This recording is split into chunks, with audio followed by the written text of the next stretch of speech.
The equipment I like to use as far as the setup goes, you know, the rods, the line, and all that stuff.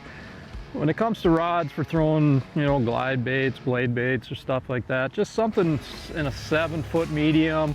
You got to have a little bit of tip there just because you're ripping some heavy baits. You don't need a super stiff rod, but 7-foot medium, maybe a medium light, but 7-foot medium is what I like to throw. As far as the main line goes, I use 10-pound braid just about all the time, no matter where I fish. In the springtime out here on the rivers, you're going to get a lot of dirtier water. You can get away with just using straight braid right to the lure.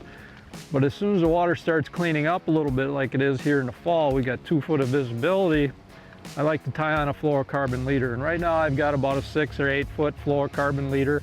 That doesn't really matter as long as you have it long enough. You don't want a little 1 foot leader, but 6 or 8 foot leader, I attach that to my braid with an FG knot.